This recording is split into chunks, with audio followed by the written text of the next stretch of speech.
Hello everyone, आप सबका स्वागत है आपके अपने क्लासरूम में, जहाँ पे हम अभी फ़िलहाल पढ़ रहे हैं ट्रांसफ़र ऑफ प्रॉपर्टी एक्ट। और हमारे 15 लेक्चर्स हो चुके हैं। आज हमारा 16th लेक्चर है, 16वां लेक्चर है। और इसमें आज हम पढ़ने वाले हैं vested interest and contingent interest. ये टॉपिक किसी भी एग्ज़ाम के पर्सपेक्टिव से ट्रांसफ़र ऑफ प्रॉपर्टी का एक बहुत ही इंपॉर्टेंट टॉपिक है और हम उसको पढ़ने वाले भी वैसे ही हैं, बहुत ही डिटेल में विद एग्जाम्पल्स हम बहुत प्रॉपरली पढ़ने वाले हैं। और आप में से कई लोगों के मुझे रिस्पॉन्सेज, जो कल मैंने आपको क्वेश्चन पूछा था कल के लेक्चर के एंड में, उसके मुझे रिस्पॉन्सेज देखने को मिले हैं। कई लोगों ने मुझे रिस्पॉन्सेज भेजे हैं, बट मैं चाहता हूं कि आप में से जितने लोग भी ये वीडियो देखते हैं, सारे के सारे लोग मुझे रिस्पॉन्ड करें। मुझे अच्छा लगेगा आप लोगों से बात करके, आप लोगों से कनेक्ट करके, और ये देख के कि आप में से ज़्यादातर लोग आंसर दे पा रहे हैं या नहीं दे पा रहे हैं। तो दैट वुड हेल्प कि मैं इस क्लास को कैसे कंडक्ट कर रहा हूँ, उसमें भी हम थोड़े चेंजेस ला सकते हैं अगर ज़रूरत पड़ी तो। अदरवाइज अभी तक जो भी रिस्पॉन्स आए हैं, आपके सरप्राइज के लिए बता दूं कि उसमें एक भी कोई आंसर जो है वो गलत नहीं है। सारे के सारे जो आंसर जितने लोगों ने भी दिए हैं, सब ने बिल्कुल सही दिए हैं। तो आई होप कि आप लोग भी ज़्यादा से ज़्यादा पार्टिसिपेट करेंगे इस क्लास में। दूसरा, अगर आपको हमारा इनिशिएटिव पसंद आ रहा है, जिसमें कि हमारा एम है अपने देश के छोटे से छोटे इलाकों में पहुंचने का, जहां तक इंटरनेट पहुंचा है वहां तक हम पहुंचना चाहते हैं।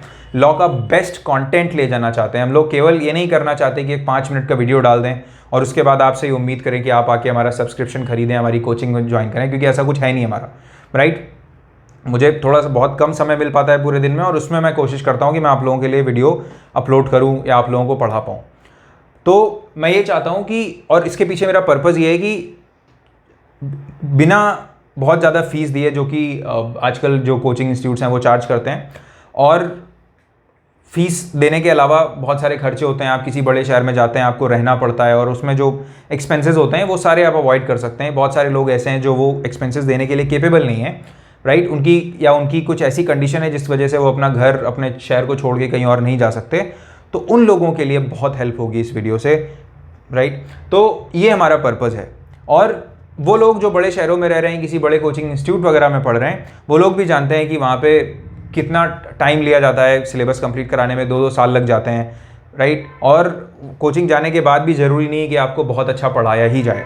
तो उन दोनों लोगों को, उन दोनों तरह की जो कैटेगरीज ऑफ स्टूडेंट्स हैं, हम उन सबको केटर करना चाहते हैं। और इवन वो लोग जो लॉयर्स हैं, जो लॉ समझना चाहते हैं, लॉ स्टूडेंट्स जो कॉलेजेस में हैं, ये लेक्चर्स उन सबके लिए बहुत यूज़फुल होने वाले हैं। क्योंकि लॉ तो लॉ है, अगर आपको आता है तो आता है, चाहे वो एक एग्ज़ाम के लिए हो या चाहे किसी और चीज़ के लिए हो, राइट। तो अगर आपको हमारा इनिशिएटिव पसंद आ रहा है तो मैं चाहूँगा कि आपका ये जो क्लासरूम है, आप इसको और शेयर करें, ताकि ये दूसरों का भी क्लासरूम बन सके, और जैसे आपका बेनिफिट हो रहा है वैसे उनका भी बेनिफिट हो सके। Thank you so much. अब हम बढ़ते हैं आगे अपने लेक्चर के साथ। आज हम पढ़ने वाले हैं vested interest and contingent interest. तो सबसे पहले हम देखते हैं वेस्टेड इंटरेस्ट, कि वेस्टेड इंटरेस्ट क्या होता है। आई होप आपके पास आपका बेयर एक्ट होगा, क्योंकि जब भी हम लॉ पढ़ते हैं हमारे पास बेयर एक्ट होना मैंडेटरी है। और अगर हमारे पास बेयर एक्ट नहीं है तो फिर आपको लॉ समझ नहीं आएगा, चाहे मैं आपको कितना ही अच्छा यहाँ पे पढ़ा दूँ, राइट। तो आप बेयर एक्ट देखिए, वहाँ पे क्या लिखा हुआ है सेक्शन 19 में, where on a transfer of property and interest there in created in favour of a person without specifying time. मतलब कोई इंटरेस्ट क्रिएट किया गया है किसी पर्सन के फेवर में, टाइम स्पेसिफाई किए बिना, ठीक है, या ये बताए, और किस चीज का टाइम स्पेसिफाई किए बिना, कि कब it will take effect, as to when it will take effect, ठीक है। ये टाइम ये बताया नहीं गया कि as to when it will take effect, कि कब ये ट्रांसफर जो है इफेक्टिव होगा, या फिर ये बोल दिया गया कि ये इफेक्ट, ये क्या है, ट्रांसफर तुरंत, फोर्थविथ इट वुड बी इफेक्टिव, या फिर ट्रांसफर का जो इफेक्ट है वो डिपेंडेंट है किसी ऐसे इवेंट की जिसका होना सर्टेन है उसकी हैपनिंग पे, राइट। तो अब जैसे कि मैं आपको हमेशा एग्जाम्पल्स के थ्रू समझाता हूँ, बहुत ईजी करके समझाता हूँ, तो हम समझते हैं कि एग्जाम्पल के थ्रू इस पूरे कंसेप्ट को। अब ए जो है, ए ने बी को अपनी प्रॉपर्टी बोला कि मैं इसको गिफ्ट करता हूं।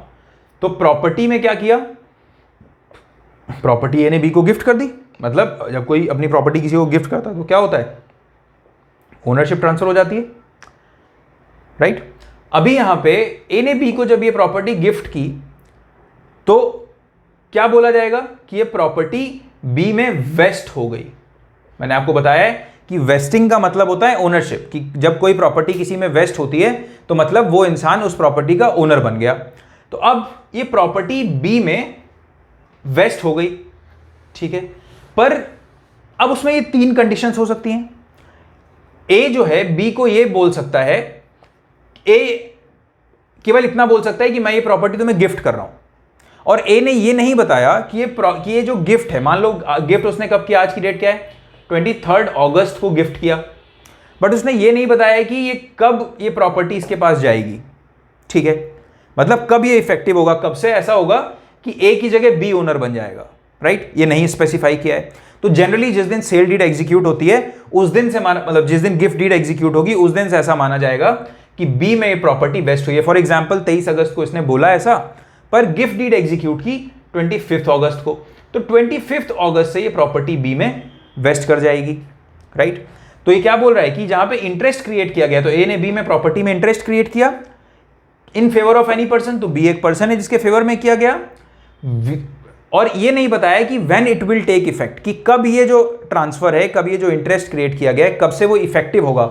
और इफेक्टिव होने का मतलब कि जब इसने गिफ्ट किया है तो ये गिफ्ट कब से इफेक्टिव होगा, मतलब ये प्रॉपर्टी इसमें कब वेस्ट करेगी, ये नहीं बताया। तो जनरली क्या रूल होता है कि गिफ्ट डीड जिस दिन एग्जीक्यूट की जाएगी या जिस दिन सेल डीड एग्जीक्यूट की जाएगी उस दिन से माना जाएगा कि ये प्रॉपर्टी इसमें वेस्ट हो गई है, राइट। अब दूसरा, अगर इंटरेस्ट क्रिएट किया गया है और ये बोल दिया गया है कि फोर्थविथ ये इफेक्ट ले लेगा, मतलब तुरंत, तो 23 अगस्त को ये बोला गया और 23 अगस्त को तुरंत गिफ्ट डीड वगैरह एग्जीक्यूट की गई और ये बोल दिया गया और ये स्पेसिफाई कर दिया गया कि भाई अब ये जो प्रॉपर्टी है ये तुरंत तुम में वेस्ट हो जाएगी। तो 23 तारीख की चीज है, 23 तारीख को ये बी को गिफ्ट की ने और बोला कि ये तुरंत आपके पास चली जाएगी, राइट। तो 23 अगस्त से ही क्या होगा कि बी के पास वो प्रॉपर्टी जो है बी के पास चली जाएगी, बी उस प्रॉपर्टी का ओनर बन जाएगा, बी को वो प्रॉपर्टी, वो जो ट्रांसफर है बी के फेवर में, दैट वुड टेक इफेक्ट, ठीक है। फिर थर्ड कंडीशन क्या है कि जब इंटरेस्ट क्रिएट किया गया in favour of any person without telling as to when it will take effect, ठीक है, और यह बोल दिया गया कि it will take effect only on the happening of a certain event, मतलब कि अगर हम इसको इस एग्जांपल के साथ समझें, ए ने बी को बोला, ए ने बी को प्रॉपर्टी दे दी, ए ने ये बोला कि ये प्रॉपर्टी जो है बी को चली जाएगी, ठीक है, कब, जब सी की डेथ हो जाएगी, ऑन डेथ ऑफ सी, ठीक है। कोई अनसर्टेनिटी है क्या इसमें? नहीं है। क्यों? क्योंकि जो भी जनरल रूल है, जो भी इंसान पैदा हुआ है उस इंसान की डेथ निश्चित है, तो सी का मरना तो तय है, कब मरेगा ये तय नहीं है, हो सकता है कल मर जाए और हो सकता है कि वो कोई जड़ी बूटी खाता हो, ना मरे इतनी जल्दी और 100 साल जिंदा रहे, बट कितना भी जिंदा रहे एक दिन तो मरेगा। तो उसका मरना, जो सी की जो डेथ है वो क्या है, सर्टेन इवेंट है। तो यहां पे जो इंटरेस्ट क्रिएट किया गया है in favour of B, that is based on the happening of a certain event, right. क्योंकि क्या है, सर्टेन इवेंट क्या है, सी की डेथ की, जब सी मर जाएगा तब ये प्रॉपर्टी जो है, ए की जो प्रॉपर्टी है बी के पास चली जाएगी। तो ये वाला जो ट्रांसफर हुआ, कौन सा ट्रांसफर है, वेस्टेड इंटरेस्ट है। ये कौन सा इंटरेस्ट यहां पे ट्रांसफर हो रहा है, वेस्टेड इंटरेस्ट ट्रांसफर हो रहा है, ठीक है। तो अगर अब हम इसको बहुत सिंपल भाषा में समझते हैं, ए ने बी को प्रॉपर्टी ट्रांसफर की, ठीक है, ए ने बी ए ने प्रॉपर्टी में बी के फेवर में कोई इंटरेस्ट क्रिएट किया, ये नहीं बोला कि कब ये इंटरेस्ट इफेक्ट लेगा, ठीक है, तो भी ये वेस्टेड इंटरेस्ट है। या इसने ये बोल दिया कि ये इंटरेस्ट तुरंत इफेक्ट लेगा, ए ने बी को कोई प्रॉपर्टी तो बोली आज से तुम्हारी, अभी से तुम्हारी, तो ये क्या हो जाएगा, ये भी वेस्टेड इंटरेस्ट का एग्जांपल है। उसके अलावा अगर ये जो इंटरेस्ट है, ए ने बी को बोला कि ये इंटरेस्ट तुम्हें मिलेगा, ये प्रॉपर्टी में इंटरेस्ट तुम्हें मिलेगा, ये प्रॉपर्टी तुमको मिलेगी कब, जब कोई सर्टेन इवेंट होगा। सर्टेन इवेंट क्या हो सकता है, किसी की डेथ हो सकती है, तो डेथ तो हर किसी की होनी है, तो भी ये क्या है, ये केस किसका है, वेस्टेड इंटरेस्ट का है। आई होप आपको ये तीनों चीजें समझ आई होंगी, ठीक है। आप ये मत समझिए कि कोई कंडीशन लगी हुई है तो इसलिए यहां पे क्या ये कॉन्टिंजेंट हो जाएगा, नहीं, वेस्टेड ही रहेगा। क्यों? क्योंकि ये सर्टेन है इवेंट। अगर ये कंडीशन अनसर्टेन होती, उस इवेंट का होना या ना होना अनसर्टेन होता है कि ये पता नहीं है होगा नहीं होगा, तो वो क्या हो जाता, वो कॉन्टिजेंट इंटरेस्ट हो जाता। ठीक है, हम देखेंगे उन दोनों के बीच के डिफरेंस भी देखेंगे, बट पहले हम वेस्टेड इंटरेस्ट के बारे में कुछ बातें और जान लेते हैं। वेस्टेड इंटरेस्ट जो होता है वो हेरिटेबल होता है एंड ट्रांसफरेबल होता है।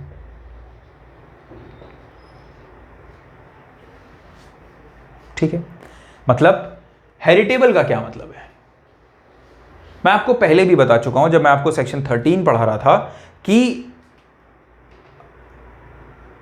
कोई प्रॉपर्टी, मैंने आपको क्या बताया था, मैंने आपको ये एग्जांपल दिया था कि मान लीजिए ए ने बी में कोई लाइफ इंटरेस्ट क्रिएट किया और फिर एक अनबॉर्न पर्सन था सी, उसको इन्होंने एब्सोल्यूट इंटरेस्ट दे दिया।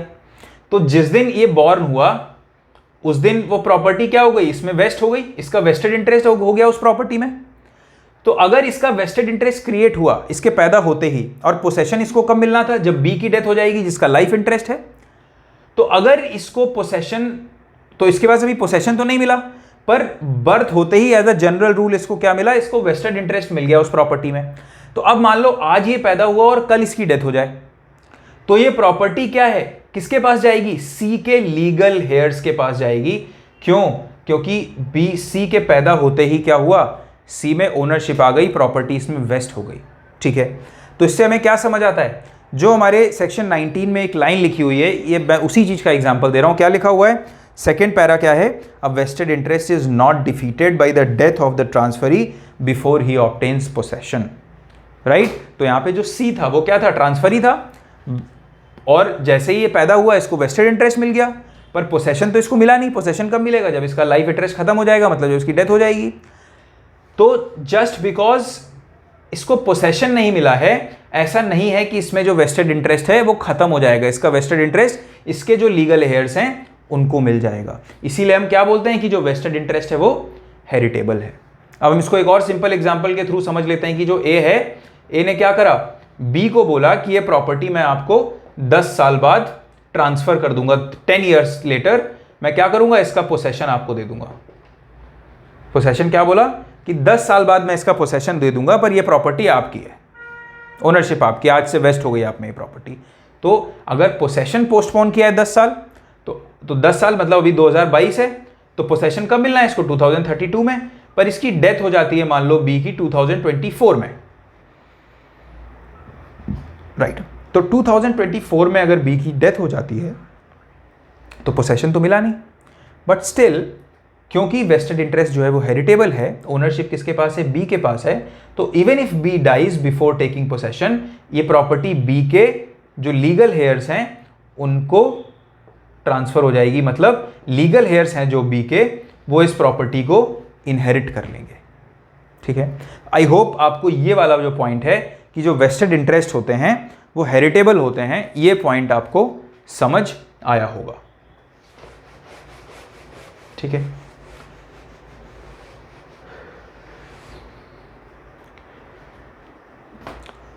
जब मैं आपको अभी, अगर आप लगातार आप मेरा 16th लेक्चर ही देखने डायरेक्टली आ गए हैं तो आपको थोड़ी सी डिफिकल्टी हो सकती है, इसीलिए मैं आपको रिक्वेस्ट करूंगा कि आप शुरुआत से लेक्चर्स देखिए, और मेथोडिकली जब आप यहाँ पे आएंगे तो आपको एक बहुत अच्छी, by the end of all these lectures आपको ट्रांसफर ऑफ प्रॉपर्टी एक्ट पे बहुत अच्छी कमांड होगी। ठीक है, इसीलिए हम लोग हमेशा वीडियो में अपने थंबनेल में ही मेंशन कर देते हैं कि लेक्चर नंबर कौन सा है, ताकि आप क्लियर रहो कि आप डायरेक्टली किसी लेक्चर पे जंप ना कर जाओ, शुरुआत से पढ़ो उसको।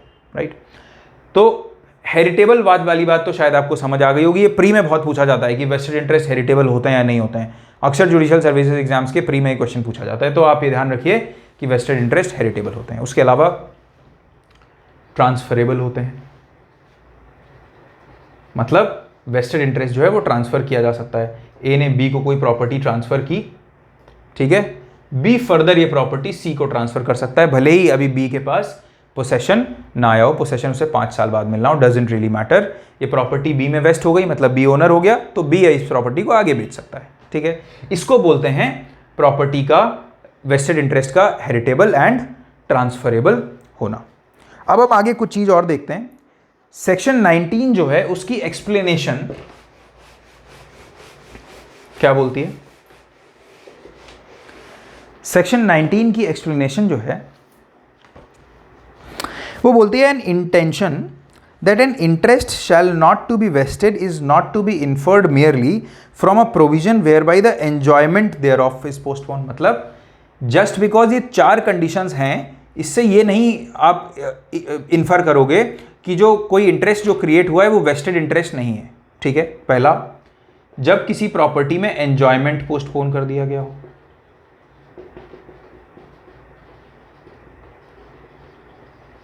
ठीक है. दूसरा, प्रायर इंटरेस्ट क्रिएट कर दिया गया हो.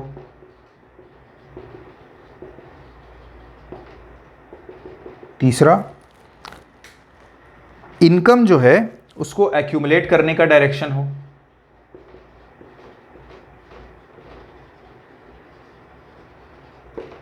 Right.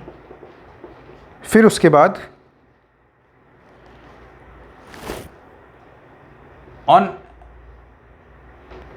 on a particular event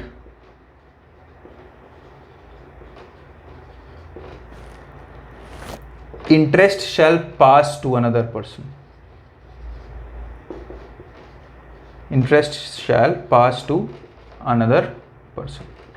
तो अगर कहीं 4 चीजें हैं किसी ट्रांसफर में कि जहां पे कोई इंटरेस्ट क्रिएट किया जा रहा है, तो इन 4 चीजों के होने मात्र से आप ये नहीं बोल सकते कि ये जो ट्रांसफर जो इंटरेस्ट क्रिएट किया जा रहा है वो वेस्टेड इंटरेस्ट नहीं है, वो कॉन्टिंजेंट इंटरेस्ट है या कोई और इंटरेस्ट है, बट वेस्टेड इंटरेस्ट नहीं है. राइट. पहला क्या है, अगर किसी प्रॉपर्टी में किसी जहाँ पे इंटरेस्ट क्रिएट किया गया है वहाँ पे उसका एंजॉयमेंट पोस्टपोन कर दिया गया हो. हम देख चुके हैं, वही एग्जाम्पल्स ही मैं आपको बता रहा था अब तक. इन 2 के एग्जाम्पल्स मैं आपको बहुत सारे बता चुका हूँ, इवन 17 तो मैंने लास्ट लेक्चर में पढ़ाया है. तो पहला एक बार एग्जाम्पल मैं और बता देता हूँ आपको.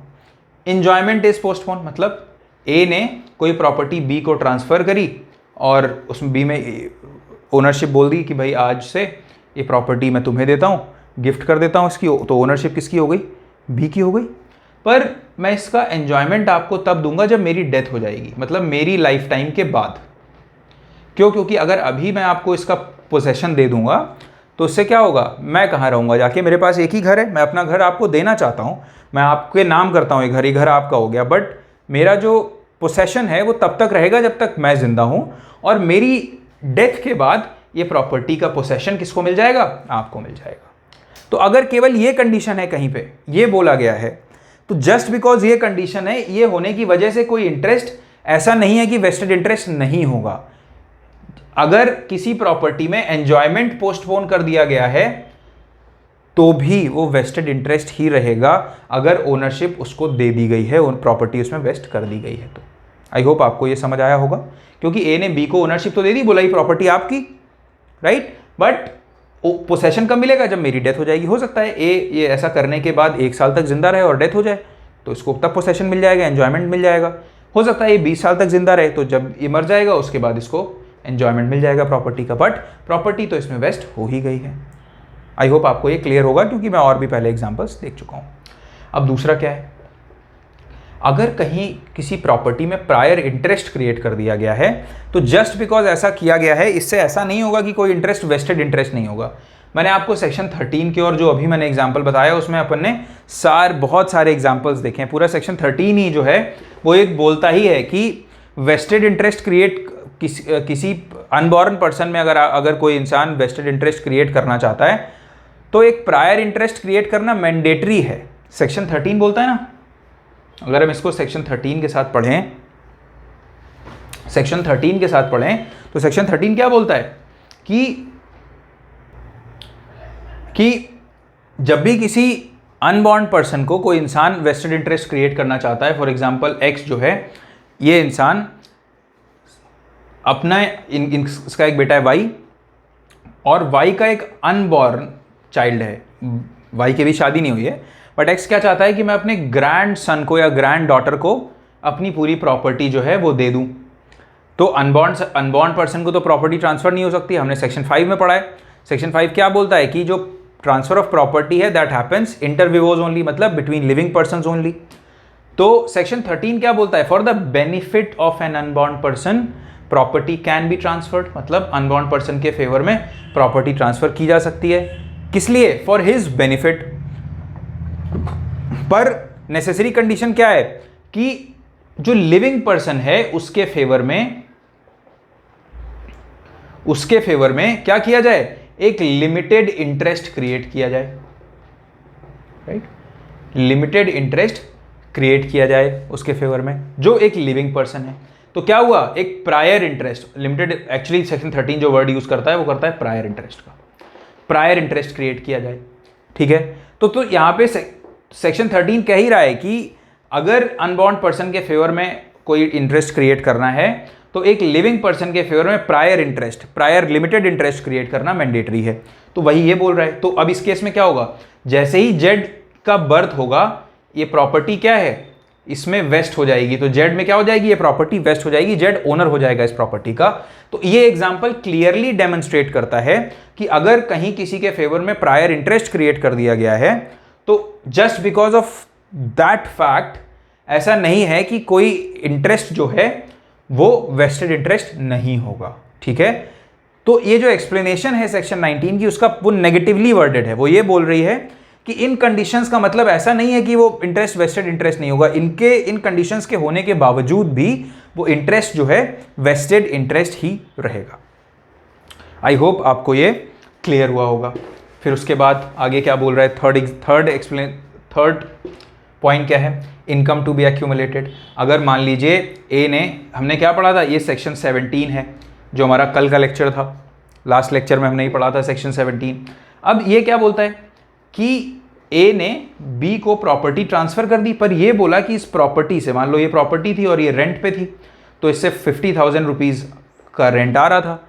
तो ए ने बी को ट्रांसफर कर दी। जब ए ने बी को इसकी ओनरशिप ट्रांसफर कर दी तो जो रेंट पहले ए को मिल रहा था वो अब रेंट किसको मिलना चाहिए, बी को मिलना चाहिए। पर ए ने क्या बोला, ए ने ये बोला कि अगले 10 साल तक इस प्रॉपर्टी से जो भी इनकम आ रही है it should be accumulated, which means it should be given to A और somebody else on behalf of A, ठीक है। तो अगर कहीं डायरेक्शन फॉर एक्यूमुलेशन है as per section 17 of TPA, even then जो इंटरेस्ट है वो वेस्टेड इंटरेस्ट ही रहेगा। इसका क्या मतलब है, ए ने बी को जब ये प्रॉपर्टी ट्रांसफर कर दी, फॉर एग्जांपल आज ट्रांसफर कर दी, तो इसमें जैसे ही प्रॉपर्टी ट्रांसफर हुई, ये जो इंटरेस्ट है प्रॉपर्टी का, ये प्रॉपर्टी किस में आ गई, प्रॉपर्टी बी में वेस्ट हो गई, ठीक है। इससे कोई फर्क नहीं पड़ता कि अगले 10 साल तक बी को इस प्रॉपर्टी की जो भी इनकम है वो ए को देनी पड़ेगी। बी ओनर है। अभी अगर बी की डेथ हो जाती है तो ये प्रॉपर्टी कौन इनहेरिट करेगा, बी के जो लीगल हेयर्स हैं वो इनहेरिट करेंगे ये प्रॉपर्टी। आई होप आपको ये थर्ड पॉइंट भी समझ आया होगा सेक्शन 19 का। उसके बाद हम देखते हैं, on a particular event interest shall pass to another person, कि अगर कोई कंडीशन ये है ट्रांसफर में जो कि ये बोलती है कि किसी पर्टिकुलर इवेंट के होने पे जो इंटरेस्ट है प्रॉपर्टी में वो क्या होगा, किसी और इंसान को पास ऑन हो जाएगा। तो ये क्या है हम जरा देखते हैं, इसको भी एग्जांपल के थ्रू समझ लेते हैं। मान लीजिए एक इंसान है राणा, ठीक है, ए बी एक्स वाई से आप बहुत बोर हो जाते होगे तो कुछ चेंज। एक इंसान है राणा। अब ये इंसान जो है ये सांगा के फेवर में प्रॉपर्टी ट्रांसफर करता है, ठीक है, और ये बोलता है कि आज से ये जो मेरी प्रॉपर्टी है ये तुम्हारी, अब तुम इसके ओनर हो। पर तुमने अगर अपनी मूछें कटवा ली, मूछें जानते हो ना आप लोग, मुस्टैश, अगर आपने अपनी मूछें कटवा ली तो फिर ये जो प्रॉपर्टी है जो मैं आपको दे रहा हूं, हमारी बड़ी हवेली पुरानी वाली, कल थी ना हवेली राणा सांगा की, तो अब ये जो हवेली मैं आपको दे रहा हूं इतनी बड़ी, अगर आपने अपनी मूछें कटवा ली तो ये हवेली क्या है, तुमसे जो है वो महाराणा को चली जाएगी। तो यहां पे राणा ने क्या किया, राणा ने ये प्रॉपर्टी जो है, हवेली जो है, ये किसको ट्रांसफर कर दी, सांगा को, ठीक है। और ये बोला कि आप, तो ये प्रॉपर्टी किस में वेस्ट हो गई, सांगा में वेस्ट हो गई, सांगा ओनर हो गया इस प्रॉपर्टी का। बट कंडीशन क्या है, कंडीशन ये है कि अगर आपने, ये मूछे वाला एग्जांपल तो दे चुका हूं मैं, कुछ और एग्जांपल लेते हैं, कि मान लो आपने इस हवेली को प्रॉपरली मेंटेन नहीं किया, या इस हवेली का कोई एक भी हिस्सा, एक भी पोर्शन आपके मेंटेनेंस ना करने की वजह से गिर गया, तो ये प्रॉपर्टी किसके पास चली जाएगी? महाराणा के पास चली जाएगी। तुमसे हटके ये प्रॉपर्टी किसी और में वेस्ट हो जाएगी। ठीक है, तो इसके फेवर में सांगा जो है, इनके फेवर में जो प्रॉपर्टी का ट्रांसफर है, ये कैसा इंटरेस्ट क्रिएट कर रहा है? वेस्टेड इंटरेस्ट क्रिएट कर रहा है। ठीक है, तो ये फोर्थ कंडीशन क्या बोल रही है कि कोई भी ट्रांसफर जो है ऐसा नहीं होगा कि वेस्टेड इंटरेस्ट क्रिएट नहीं करेगा, जस्ट बिकॉज वहां पे ये लिखा हुआ है कि on a particular event interest shall pass to another person. ठीक है, तो भले ही यहाँ पे ये कंडीशन हो कि अगर ये कोई ऐसी कुछ हरकत करता है इसकी वजह से ये प्रॉपर्टी इधर चली जाएगी, बट स्टिल इसको तो प्रॉपर्टी मिल रही है ना। इसको प्रॉपर्टी मिलने के पीछे तो ऐसा नहीं है ना कि नहीं मिलेगी या नहीं मिलेगी, कुछ डाइसी नहीं है। इसके फेवर में प्रॉपर्टी जाना तो श्योर है, इसको तो मिल ही चुकी है, पर हाँ इसके फेवर में जा सकती है। ठीक है, तो अगर आपको एक ही एग्जाम्पल में वेस्टेड और कॉन्टिंजेंट का एग्जाम्पल देखना है तो आप यहां पे देख सकते हैं। यहां पे इसके फेवर में जो सांगा है, इनके फेवर में प्रॉपर्टी क्या है? जो इंटरेस्ट है दैट इज वेस्टेड इंटरेस्ट। क्यों? क्योंकि इनको प्रॉपर्टी का ट्रांसफर हो चुका है। बट ये जो महाराणा है, इनके फेवर में कॉन्टिंजेंट इंटरेस्ट है। क्यों? क्योंकि अगर इन्होंने देखभाल नहीं की और हवेली का एक हिस्सा गिर गया, ओनली देन ये जो प्रॉपर्टी है ये महाराणा के पास जाएगी। तो ये कंटिंजेंट इंटरेस्ट वेस्टेड कब बनेगा? जब यहां पे इस हवेली का एक हिस्सा इसके जो सांगा है इनके मेंटेन ना करने की वजह से गिर जाएगा। आई होप आपको ये चीज समझ आई होगी। तो इनके फेवर में जो इंटरेस्ट है वो कैसा है? वेस्टेड है। इसीलिए ये जो फोर्थ कंडीशन है जो बोल रही है उसका एग्जाम्पल ये है, और जस्ट बिकॉज कहीं पे ये कंडीशन लगी हुई है इसकी वजह से कोई इंटरेस्ट जो है ऐसा नहीं है कि वो वेस्टेड इंटरेस्ट नहीं रहेगा। आई होप आपको सेक्शन 19 बहुत प्रॉपरली समझ आया होगा, वेस्टेड इंटरेस्ट बहुत प्रॉपरली समझ आया होगा। वेस्टेड इंटरेस्ट का अगर मैं समराइज करूं एक लाइन में, तो आप ये समझिए, जहां पे प्रॉपर्टी का जो इंटरेस्ट है, जो इंटरेस्ट क्रिएट किया गया है प्रॉपर्टी में, वो होना तय रहता है, सर्टेन रहता है। मतलब वो किसी कंडीशन पे डिपेंडेंट नहीं रहता, ऐसी कंडीशन जो होगी या नहीं होगी। ठीक है, ये बिल्कुल तय है कि प्रॉपर्टी उसके अंदर उसमें वेस्ट करेगी ही करेगी। भले ही पोसेशन हो सकता है कुछ साल बाद का हो, एंजॉयमेंट उसका पोस्टपोन हो गया हो, बट स्टिल प्रॉपर्टी का उसके पास जाना तय है। ठीक है, तो ये होता है वेस्टेड इंटरेस्ट। जबकि कॉन्टिंजेंट इंटरेस्ट में क्या होता है? जहां पे कोई कंडीशन के फुलफिल होने या ना होने पे ही डिपेंड करता है कि वो प्रॉपर्टी उस पर जाएगी या नहीं जाएगी। तो आई होप आपको सेक्शन 19 काफ़ी प्रॉपरली समझ आया होगा। अब हम मूव करेंगे सेक्शन 21 की तरफ। आप ये एक बार देख लीजिए, लिख लीजिए अपनी कॉपी में, फिर हम सेक्शन 21 पढ़ते हैं। अब हम पढ़ते हैं कॉन्टिंजेंट इंटरेस्ट सेक्शन 21। तो आई होप सेक्शन 19 आपको क्लियर है। अब आप लोग ओपन करिए अपना बेयर एक्ट और हम देखते हैं सेक्शन 21। सेक्शन 21 जो है वो देखिए क्या बोलता है। It says where on a transfer of property and interest there in is created in favour of a person to take effect only on the happening of a specified uncertain event. कब? Only on happening of specified uncertain event। ठीक है, और if a specified uncertain event shall not happen, तो happening और non happening of specified uncertain event, such person thereby acquires a contingent interest in the property.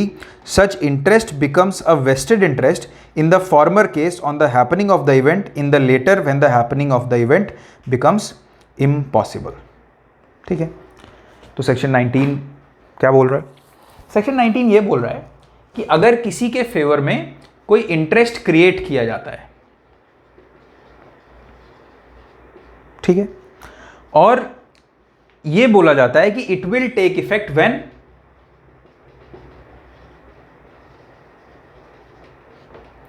It will interest create किया गया किसी के favour में, और ये बोला गया that it will take effect only on happening और non happening of specified uncertain event. Section 21 जो है इतना सिंपल है, आप इसको इस तरीके से ऐसे ब्रेक करके पढ़ सकते हो। इंटरेस्ट क्रिएट किया गया, क्या बोला गया कि कब ये इफेक्ट लेगा? जब कोई स्पेसिफाइड अनसर्टेन इवेंट, देखो वहां पे क्या लिखा था वेस्टेड इंटरेस्ट में? सर्टेन इवेंट, और यहां पे क्या लिखा हुआ है? Uncertain event. और स्पेसिफाइड अनसर्टेन इवेंट की कुछ बोला गया है स्पेसिफिकली, ठीक है। तो जब आप बेयर एक्ट पढ़ते हो तो आप बहुत ध्यान से पढ़ो। अगर आप बेयर एक्ट में ही 19 और 21 को अलग अलग मतलब ध्यान से पढ़ोगे, हर एक वर्ड को समझ के पढ़ोगे, तो आपको वैसे ही इसका डिफरेंस जो है वो क्लियर हो जाएगा, ठीक है। तो यहाँ पे लिखा हो happening of specified uncertain event और non happening of specified uncertain event. उसमें क्या लिखा था, interest created and it will take effect, कब, तुरंत, या वो टाइम स्पेसिफाई नहीं किया जाता, या फिर ये लिखा जाता है कि कोई सर्टेन इवेंट पे, राइट, तो वो वेस्टेड इंटरेस्ट होता है, बट यहाँ पे ये बोल रहा है। तो अब हैपनिंग ऑफ स्पेसिफाइड और non happening of specified uncertain event, तो अब देखो ये जो इंटरेस्ट क्रिएट किया जा रहा है इस सेक्शन के थ्रू, ये क्या है, कॉन्टिंजेंट इंटरेस्ट, ठीक है। ये इंटरेस्ट वेस्टेड इंटरेस्ट बन जाता है कब, अगर कंडीशन है कि कोई जो इवेंट है वो हो और उसके होने पे ही ये इंटरेस्ट इफेक्ट लेगा, तो वो क्या हो जाएगा, उस इवेंट की हैपनिंग पे क्या होगा, ये वेस्टेड इंटरेस्ट बन जाएगा जो कॉन्टिंजेंट इंटरेस्ट है। और अगर कुछ ऐसा बोला गया है कि कोई इवेंट अगर ना हो तब ये प्रॉपर्टी का जो इंटरेस्ट है वो इफेक्ट लेगा, तो उस इवेंट के ना होने पे ये वेस्टेड इंटरेस्ट बन जाता है, या जब उसका ना होना इम्पॉसिबल हो जाता है, ठीक है। तो अभी मैंने आपको केवल ओवरव्यू दिया सेक्शन 21 का, अब हम एग्जाम्पल के थ्रू समझते हैं, क्योंकि सबसे अच्छा समझने का तरीका वही होता है, बाकी तो सब मोह माया है, ठीक है।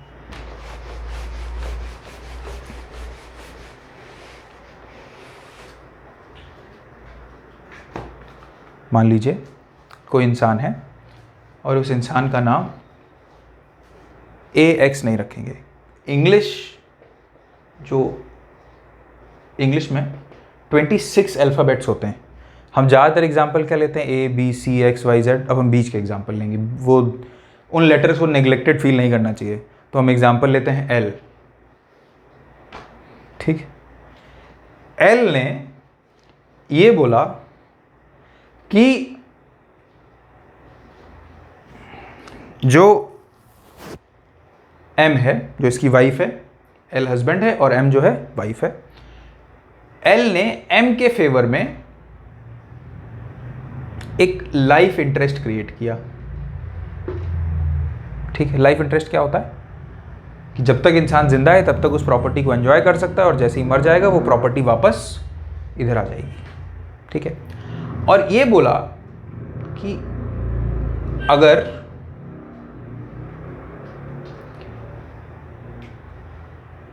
बेटा पैदा हुआ, अगर कोई बेटा हुआ, मान लो N जो है, अगर ये हुआ तो ये प्रॉपर्टी इसको मिल जाएगी, ठीक है। अदरवाइज ये प्रॉपर्टी नहीं मिलेगी, किसको, N को। अदरवाइज ये प्रॉपर्टी वापस L के पास आ जाएगी, ठीक है। तो कंडीशन क्या है, L ने M के फेवर में, जो कि L की वाइफ है, उसके फेवर में एक लाइफ इंटरेस्ट क्रिएट किया और ये बोला कि कोई पर्टिकुलर प्रॉपर्टी जो है वो N, अगर मेरा बेटा होगा तो उसको वो प्रॉपर्टी मिल जाएगी, अगर बेटा नहीं हुआ तो वो प्रॉपर्टी क्या होगी, वापस L के पास चली जाएगी, ठीक है। तो इस केस में क्या ये सर्टेन है कि L और M का कोई बेटा ही होगा? नहीं, हो सकता है कोई बेटी हो, कोई daughter, a daughter might take birth right in their home, और हो सकता है इनका कोई ये चाइल्डलेस रहे इनका, ठीक है, या फिर इसको इशूलेस भी बोलते हैं, या फिर ये इनका कोई चाइल्ड ही ना हो, ये भी हो सकता है। तो इस चीज का ये कंडीशन कैसी है, अनसर्टेन है, ठीक है। ये कैसा इवेंट है, अनसर्टेन है कि बेटा होगा, बेटी होगी, या फिर कोई भी चाइल्ड होगा या नहीं होगा, ये क्या है, अनसर्टेन इवेंट है। और ये वेस्टेड इंटरेस्ट कब बनता है, मैं आपको बहुत सारे एग्जांपल दे चुका हूं। ये वेस्टेड इंटरेस्ट कब बनता है, जब इसका बर्थ होता है, ठीक है। अभी तो केवल कपोल कल्पना चल रही है कि अगर ऐसा होगा तो ये प्रॉपर्टी इसके पास आएगी। तो अभी यहां पे क्या हो रहा है, अभी तो कॉन्टिंजेंट है, पर जैसे ही इसने बर्थ लिया, तो मैंने आपको क्या बताया कि जो अनबॉर्न पर्सन के बर्थ लेते ही वो क्या हो जाता है, वेस्टेड इंटरेस्ट हो जाता है। वो प्रॉपर्टी क्या होती है, इसमें वेस्ट हो जाती है। पर अगर मान लो ये बर्थ नहीं लेता है तो क्या होती है, जिसके इन फेवर में प्रायर इंटरेस्ट होता है, वो जब उसका जब वो लाइफ इंटरेस्ट टर्मिनेट हो जाता है तो वो प्रॉपर्टी वापस चली जाती है, रिवर्ट हो जाती है। ठीक है, तो इस केस में क्या हुआ, अभी तक यहां पे क्या है, कंटिंजेंट इंटरेस्ट है, और जैसे ही इसका बर्थ हुआ ये क्या बन गया, वेस्टेड इंटरेस्ट हो गया, और ये प्रॉपर्टी इसमें वेस्ट हो गई। ठीक है, तो यहां पे क्या हुआ, कंडीशन क्या थी कि अगर बेटा हुआ तो इसका मतलब क्या है, कंडीशन क्या थी, happening of a specified uncertain event. तो मतलब किसी चीज के होने पे ही तो प्रॉपर्टी वेस्ट हो रही थी, क्या होने पे, बेटे के होने पे, कि अगर बेटा होगा तो ये प्रॉपर्टी इसके पास चली जाएगी। तो पहली चीज हो सकता है आपको समझ आ गई हो, happening of a specified uncertain event. तो बेटा होना, बेटी होना या कोई चाइल्ड होना क्या है, अनसर्टेन इवेंट है, और उसकी हैपनिंग पे ये प्रॉपर्टी इसमें वेस्ट करेगी, ये ट्रांसफर इफेक्ट लेगा, हमने पढ़ा। तो आई होप आपको ये एग्जांपल कंप्लीटली इससे समझ आ गया हो। तो कब तक ये कॉन्टिंजेंट था, जब तक बेटा नहीं हुआ। जैसे ही बेटा हुआ तो क्या हुआ, हैपनिंग हो गई, उस ये जो अनसर्टेन इवेंट था वो हो गया, और जैसे ही वो हुआ तो कंटिंजेंट इंटरेस्ट क्या बन गया, वेस्टेड इंटरेस्ट बन गया। आई होप आपको ये क्लियर हो गया होगा। अब दूसरी कंडीशन क्या है, non happening of a specified uncertain event. ठीक है, दूसरी हैबिट क्या है, non happening of a specified uncertain event. तो हम इस एग्जांपल को थोड़ा सा मॉडिफाई करते हैं।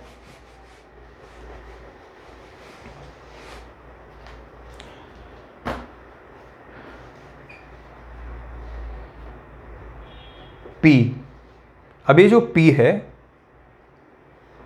P ने ये बोला कि मेरी जो प्रॉपर्टी है इसमें Q का लाइफ इंटरेस्ट है, और अगर Q के कोई चाइल्ड नहीं बर्थ होता है, तो मतलब Q का कोई चाइल्ड नहीं होता है, इफ Q रिमेन्स इशूलेस,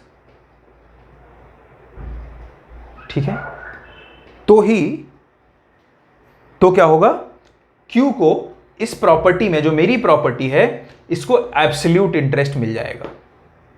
ठीक है, कंडीशन क्या है कि Q का कोई चाइल्ड नहीं होना चाहिए। अगर Q का कोई चाइल्ड नहीं है तो क्या होगा, Q जो है, Q को ये प्रॉपर्टी में क्या मिल जाएगा, एब्सोल्यूट इंटरेस्ट मिल जाएगा लाइफ इंटरेस्ट की जगह पे। तो ये कैसी कंडीशन है, ये तो यहां पे क्या है, कॉन्टिंजेंट इंटरेस्ट है। ठीक है, क्यों, क्योंकि अगर Q को बेटा हो गया या Q को कोई भी चाइल्ड हो गया तो इस केस में क्या होगा, इस केस में ये प्रॉपर्टी जो है केवल इसका लाइफ इंटरेस्ट ही रहेगा, P की प्रॉपर्टी पे एब्सोल्यूट इंटरेस्ट नहीं होगा। पर अगर नहीं हुआ या उसका होना इम्पॉसिबल हो गया, तब कॉन्टिंजेंट इंटरेस्ट क्या बन जाएगा, वेस्टेड इंटरेस्ट बन जाएगा। तो अब इस केस में जो Q है, Q को डॉक्टर ये सर्टिफाई कर देता है that she is medically unfit to be a mother. ठीक है, डॉक्टर क्या सर्टिफाई कर देता है, that Q is medically unfit to be a mother. ठीक है, और ये भी क्लियर है कि Q अडॉप्ट भी नहीं कर सकती। ठीक है, इंसेन हो सकता है, हो गई हो ये। ठीक है, तो अब यहां पे क्या हुआ, ये इम्पॉसिबल हो गया इसका कोई चाइल्ड होना। तो जैसे ही ये इम्पॉसिबल हुआ, ये कॉन्टिंजेंट इंटरेस्ट क्या हो गया, वेस्टेड इंटरेस्ट। क्यों, क्योंकि ये जो ट्रांसफर है, इसका इफेक्ट कब लेना था इसको, जब कोई स्पेसिफाइड अनसर्टेन इवेंट ना हो। तो जैसे ही उसका होना इम्पॉसिबल हो गया, वैसे ही क्या हुआ, ये वेस्टेड इंटरेस्ट हो गया। मैं आपको एक एग्जांपल और समझा देता हूं। अभी एक्चुअली मैं सेटिस्फाइड नहीं हूं इस एग्जांपल से टोटली, तो आई होप आपको अगर थोड़ा सा भी डाउट हो तो उस एग्जांपल से शायद कंप्लीटली क्लियर हो जाएगा।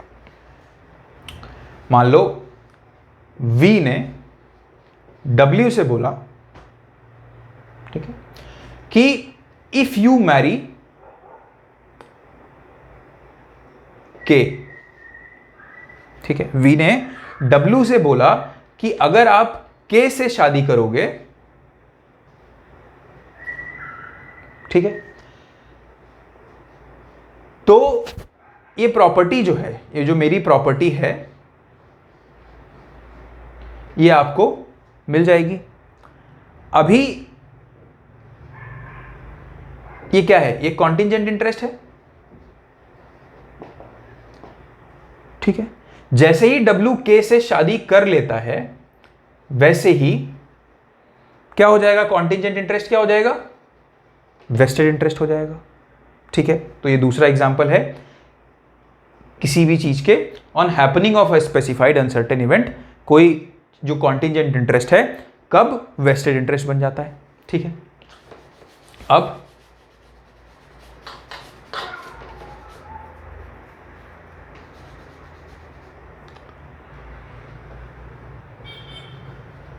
मान लो वी ने डब्ल्यू को बोला कि अगर आप के से शादी नहीं करोगे, ठीक है। वी ने डब्ल्यू को क्या बोला कि जब आप के से शादी नहीं करोगे तो हम आपको जो मेरी प्रॉपर्टी है वो प्रॉपर्टी आपको पूरी तरीके से मिल जाएगी। क्या हुआ? डब्ल्यू ने एल से शादी कर ली, एंड डब्ल्यू क्या है? हिंदू है। तो अब हिंदूज में तो पॉलीगैमी अलाउड नहीं है, तो अभी यहां पे डब्ल्यू का के से शादी करना क्या हो गया? इम्पॉसिबल हो गया एक तरीके से। वैसे कर सकता है बट लॉफुली अलाउड नहीं है, राइट। तो डब्ल्यू का के से शादी करना क्या हो गया? इम्पॉसिबल हो गया। तो ये जो था ये किस पे बेस्ड था? इस प्रॉपर्टी का डब्ल्यू में वेस्ट होना किस कंडीशन पे बेस्ड था कि अगर वो के से शादी ना करे तो ये किस पे बेस्ड था? Non happening of a specified uncertain event, ठीक है। तो ये अनसर्टेन इवेंट इंपॉसिबल हो गया जब इसने एल से शादी कर ली, ठीक है। तो अब ये जो कंटिंजेंट इंटरेस्ट था इस प्रॉपर्टी में, ये क्या हो गया? वेस्टेड इंटरेस्ट हो गया।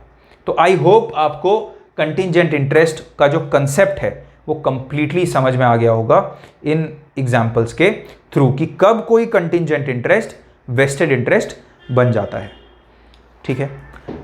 अब अगर हम सेक्शन 21 देखें तो सेक्शन 21 में एक एक्सेप्शन दिया हुआ है, हम उसको पढ़ते हैं।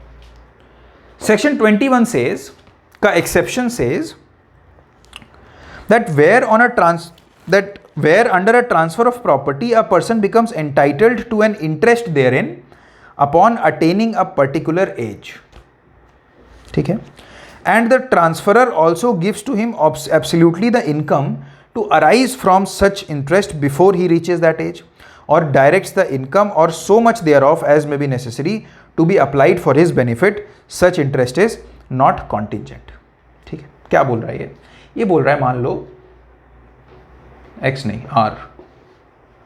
r जो है वो s को ये बोल रहा है कि जब आप 16 साल के हो जाओगे तब किसी पर्टिकुलर प्रॉपर्टी में वो प्रॉपर्टी आप में वेस्ट हो जाएगी,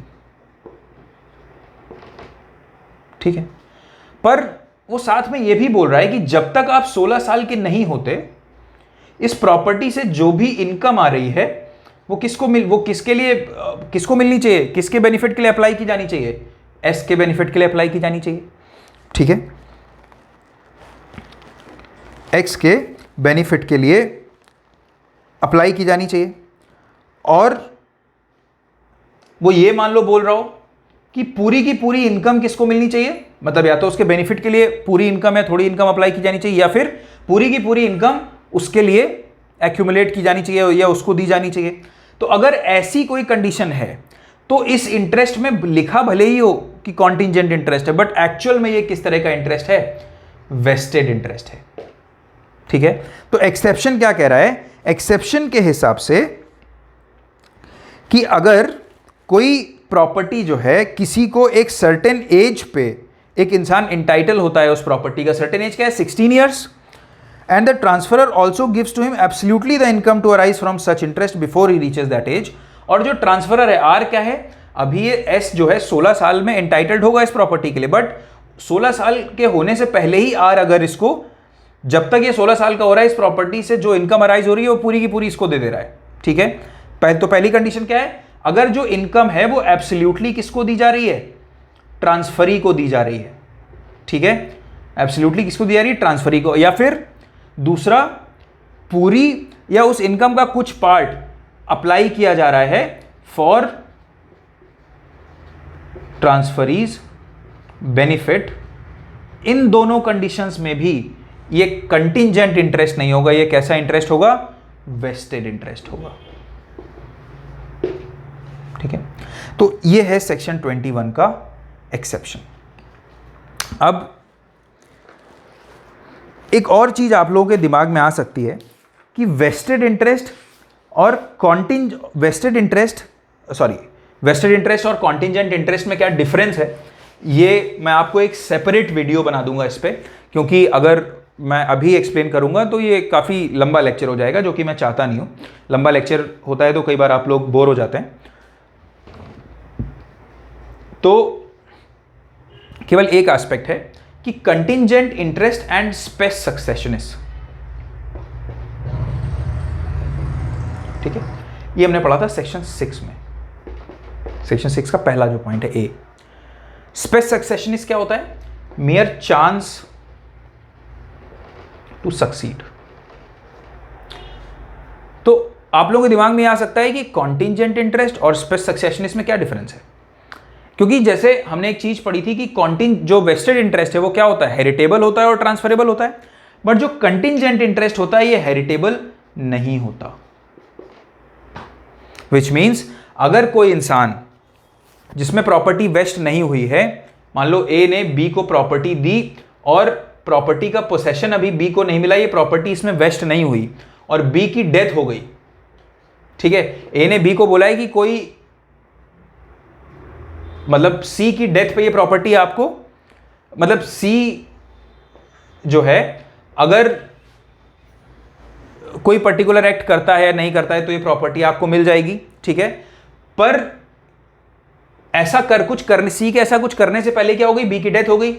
तो जो अभी तक क्या था, इसके पास तो कॉन्टिंजेंट इंटरेस्ट ही था ना बी के फेवर में। कॉन्टिंजेंट इंटरेस्ट कब बनता? जब इधर वाली कंडीशन फुलफिल होती। पर कॉन्टिंजेंट इंटरेस्ट तो वेस्टेड इंटरेस्ट बना नहीं, क्योंकि ये कंडीशन फुलफिल नहीं हुई एंड बी डाइड। तो ये जो प्रॉपर्टी है इसके लीगल हेयर्स को नहीं जाएगी। बट जबकि अगर वेस्टेड इंटरेस्ट होता तो ये प्रॉपर्टी इसके लीगल हेयर्स को जाती। तो इसीलिए कॉन्टिंजेंट इंटरेस्ट क्या है? हेरिटेबल नहीं होता। पर कॉन्टिंजेंट इंटरेस्ट जो है वो ट्रांसफरेबल होता है, ठीक है। ये बिल्कुल याद रखिएगा, एग्जाम में बहुत पूछा जाता है।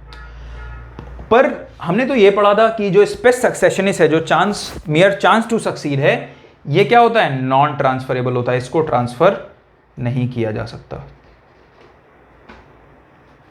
ठीक है।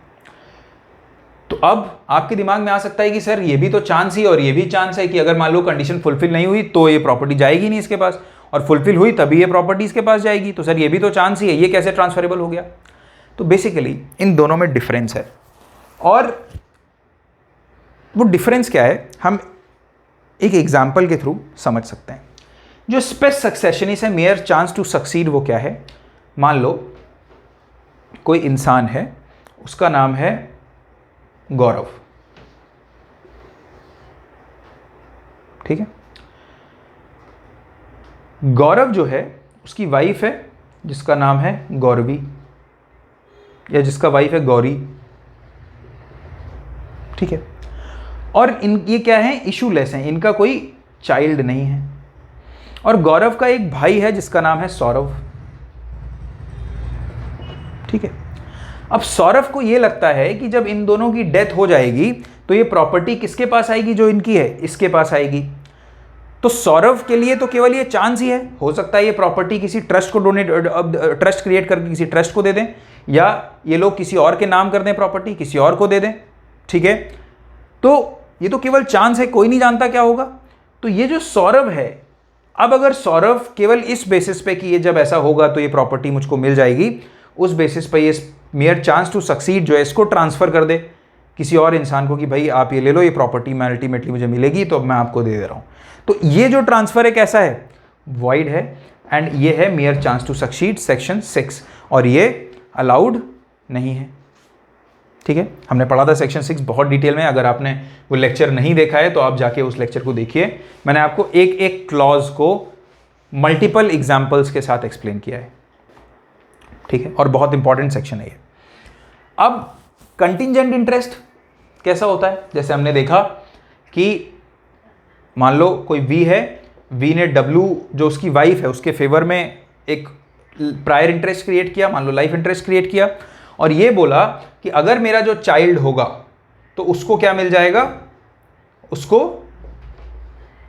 एब्सोल्यूट इंटरेस्ट मिल जाएगा।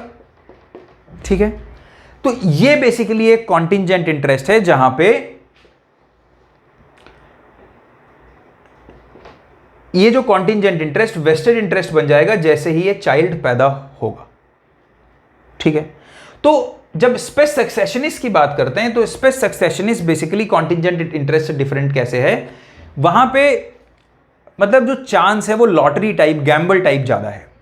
ठीक है, बट यहां पे ऐसा नहीं है, यहां पे कुछ सीरियस बिजनेस चल रहा है, यहां पे कुछ सीरियस ट्रांजैक्शंस हैं, और तो इस वजह से हम ये बोलते हैं कि जो कॉन्टिंजेंट इंटरेस्ट है वो क्या है, ट्रांसफरेबल है, और जो स्पेस सक्सेशनिस्ट है वो ट्रांसफरेबल नहीं है। स्पेस सक्सेशनिस्ट जो है मियर चांस टू सक्सीड जो है उसको ट्रांसफर नहीं किया जा सकता। तो आई होप आपको ये समझ आया होगा, और आज का लेक्चर आपको अच्छा लगा होगा। सेक्शन 19 एंड 21 ये बहुत ही क्लियरली आपको समझ आए होंगे, और अगर आपको समझ आए हैं तो आप मुझे कमेंट सेक्शन में बताइए।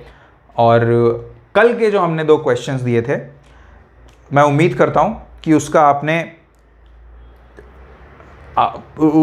आप आंसर मुझे दोगे। तो आज मैं उसका आंसर नहीं दे रहा हूं, कल का जो मैं वीडियो बनाऊंगा, कल जो हमारा लेक्चर होगा उस लेक्चर में मैं आज के क्वेश्चंस के और कल का जो क्वेश्चन था उन दोनों क्वेश्चन के आंसर्स मैं वीडियो के शुरुआत में ही करूंगा, अपने लेक्चर के शुरुआत में ही करूंगा। तो आज आपके लिए क्वेश्चन जो है, आज के जो 2 क्वेश्चंस हैं वो ये हैं।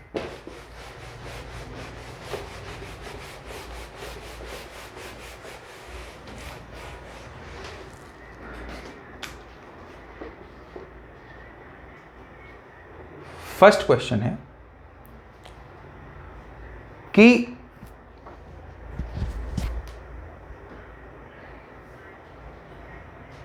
जो अटेस्टेशन होता है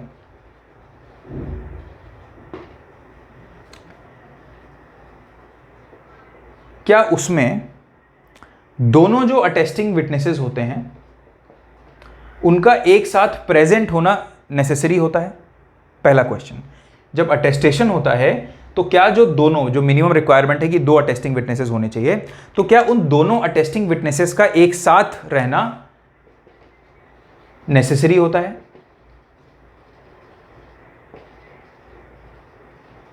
ठीक है, एंड दूसरा क्वेश्चन है कि क्या अटेस्टेशन का कोई एक स्पेसिफिक फॉर्मेट है, और अगर है तो क्या है? ठीक है, और दूसरा क्वेश्चन कि जो ट्रांसफर ऑफ प्रॉपर्टी है, क्या ट्रांसफर ऑफ प्रॉपर्टी एक्ट जब सक्सेशन के थ्रू ट्रांसफर होता है, ठीक है, मान लीजिए ए ये बोलता है कि एक विल बनाता है, और विल बना के ये बोलता है कि जब मेरी डेथ हो जाएगी तो ये प्रॉपर्टी किसके पास चली जाएगी, बी के पास चली जाएगी। तो यहां पे आप ये बताइए कि ट्रांसफर ऑफ प्रॉपर्टी एक्ट के कौन से प्रोविजंस लगेंगे भी या नहीं लगेंगे? ठीक है, तो आई होप आप में से ज़्यादातर लोग इस क्वेश्चन का आंसर देंगे, सभी लोग इसका आंसर देंगे, because that would give you an opportunity to interact with me, speak to me, right, और मुझे भी अच्छा लगेगा आप लोगों से कनेक्ट करके। तो आप लोग ये लेक्चर देखिए, और आई होप आपको ये लेक्चर्स अच्छे लग रहे होंगे। इनको ज़्यादा से ज़्यादा शेयर कीजिए, सब्सक्राइब कीजिए, ताकि दूसरे लोगों का भी बेनिफिट हो, और आप लोग अपना ध्यान रखिए। Good night, take care.